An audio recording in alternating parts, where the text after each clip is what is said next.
सृष्टि coaching YouTube channel में आप तमाम छात्रों का स्वागत है। हम लोग राजनीति विज्ञान में आज एक टॉपिक चर्चा करने जा रहे हैं। क्योंकि संसद का पहला सत्र शुरू हुआ है 2024 ईस्वी में, और संसद का पहला सत्र जो होता है वो बजट सत्र होता है।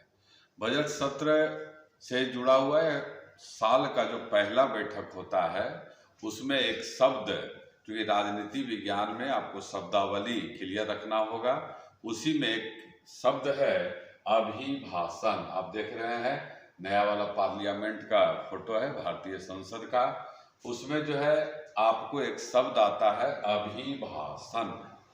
इसको एकदम से क्लियर करेंगे ये अभिभाषण क्या है। दूसरा बात, अभिभाषण कब लाया जाता है। बराबर आपको परीक्षा में जो है आपको क्वेश्चन मिल जाता है। ध्यान से सुनिएगा अंतिम तक, इससे जुड़ा हुआ सारा प्रावधान एकदम से आपको स्पष्ट हो जाएगा। अगर अच्छा लगेगा तो हम जरूर आपसे लाइक का उम्मीद करते हैं, कमेंट भी करते रहिएगा। अभिभाषण का संवैधानिक प्रावधान क्या है और अभिभाषण कौन तैयार करता है। कई बार परीक्षा में आया हुआ क्वेश्चन है कि अभिभाषण कौन तैयार करता है, अभिभाषण है क्या, संवैधानिक प्रावधान। तो आइए हम लोग इसको आपको एकदम क्लियर कर दे रहे हैं कि अभिभाषण से जुड़ा हुआ सारा बात आप एकदम से क्लियर हो लीजिए। सबसे पहले है भारतीय संविधान में राष्ट्रपति के अभिभाषण को लेकर क्या प्रावधान किया गया है। हमारा संविधान में कहा गया है कि संसद के किसी एक सदन या एक साथ दोनों सदन, क्योंकि आपको पता है कि संसद में दो सदन है, लोकसभा और राज्यसभा, तो एक साथ दोनों सदनों या एक सदन के सामने राष्ट्रपति के अभिभाषण का प्रावधान किया गया है। इसका प्रावधान भारत सरकार अधिनियम 1919 जिसको हम लोग मॉन्टेग्यू चेम्सफोर्ड अधिनियम भी कहते हैं में किया गया था, और यह जो है 1921 से चला आ रहा है। राष्ट्रपति, आपका प्रश्न आ गया है, कई बार आपको परीक्षा में आया हुआ है कि राष्ट्रपति का अभिभाषण कौन तैयार करता है। तो राष्ट्रपति जो अभिभाषण देता है वह सरकार ही तैयार करता है। अब आइए अनुच्छेद कहाँ पर इसका प्रावधान संविधान में किया गया है। तो संविधान का अनुच्छेद 86(1) में राष्ट्रपति को यह अधिकार है कि वे जब चाहें तब संसद के किसी एक सदन या दोनों सदनों में अभिभाषण दे सकते हैं, और इसके लिए जो संसद के सदस्य हैं, मेंबर ऑफ पार्लियामेंट हैं, उसको बुला सकते हैं। लेकिन यहाँ पर क्या कहा जा रहा है कि अभी तक इस आर्टिकल का, अनुच्छेद का इस्तेमाल नहीं हुआ है। संविधान का एक अभी 86(1) की है, अब क्या है अनुच्छेद 87(1) में प्रावधान है। क्वेश्चन ध्यान रखिएगा यहाँ पर कि कब बुलाया जाता है। तो दो स्थिति में बुलाया जाता है जो यहाँ क्लियर किया जा रहा है। अनुच्छेद 87(1) में प्रावधान है कि आम चुनाव के बाद पहला सत्र, जैसे अभी चल रहा है 17वीं लोकसभा, इस 17वीं लोकसभा जो है अप्रैल मई में खत्म होगा, तो फिर जब नया चुनाव होगा तो नया लोकसभा 18वीं लोकसभा आ जाएगा। तो जो 18वीं लोकसभा का चुनाव होगा उसी चुनाव को कहते हैं आम चुनाव।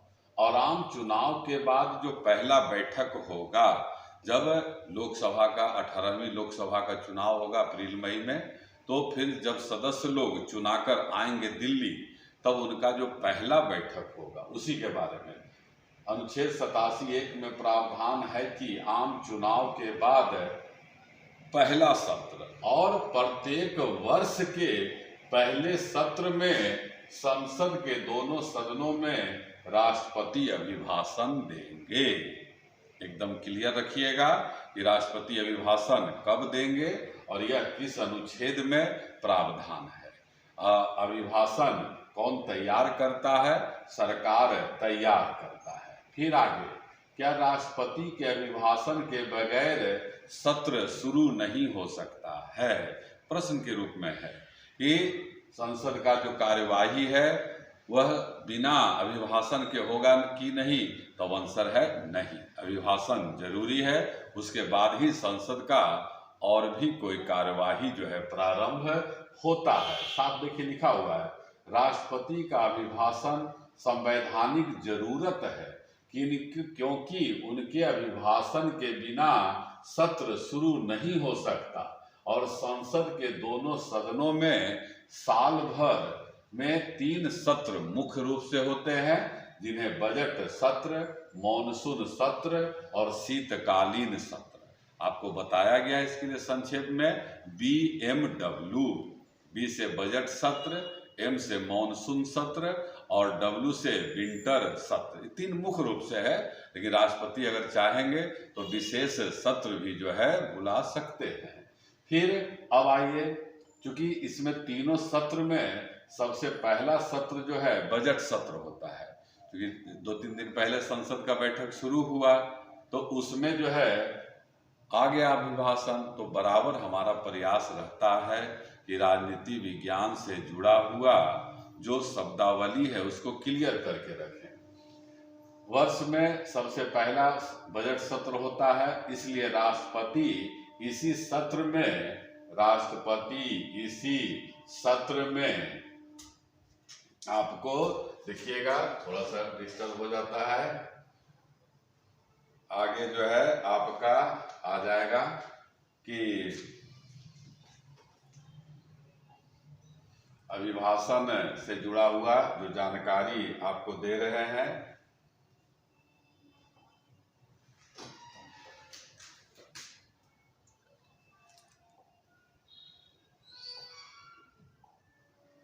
चलिएगा, कोई बात नहीं, सब तकनीकी होते रहता है। अब आइए, सबसे पहले तो है कि बजट सत्र जो है पहला सत्र होता है और इसलिए राष्ट्रपति इसी सत्र में दोनों सदनों को संबोधित करते हैं।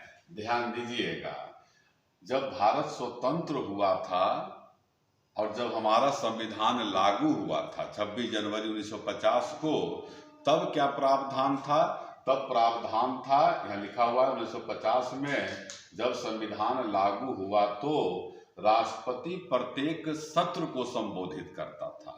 लेकिन बाद में इसमें संशोधन हुआ, और क्या संशोधन हो गया? आपको याद हो ही गया है कि आम चुनाव के बाद पहली बार जो गठन होता है और प्रत्येक वर्ष जो पहला बैठक होता है। फिर आगे आइए, तो यहाँ पर फिर वही बात क्लियर कर दिया गया है कि संशोधन के बाद राष्ट्रपति आम चुनाव के बाद के पहले सत्र और वर्ष के पहले सत्र को ही संबोधित करते हैं। ध्यान रखिएगा। फिर इसके बाद जो है आता है क्वेश्चन आगे और कि राष्ट्रपति के अभिभाषण को तैयार कौन करता है? ये बराबर आता है, राष्ट्रपति के अभिभाषण को सरकार तैयार करता है और इसमें एक वर्ष में सरकार का जो योजना होता है, कार्यक्रम होता है, उसका पूरा उसमें डिटेल चर्चा किया जाता है। राष्ट्रपति जब अभिभाषण दे देते हैं तब क्या होता है?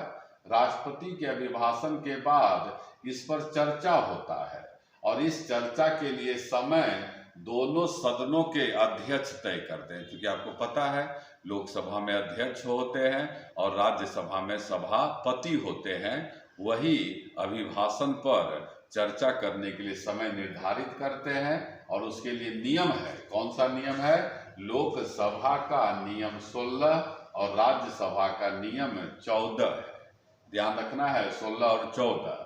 अध्यक्ष जो होता है, सदन का नेता कौन होते हैं? प्रधानमंत्री से मिलकर राष्ट्रपति के अभिभाषण पर चर्चा का समय तय किया जाता है। और इसके बाद फिर क्या है?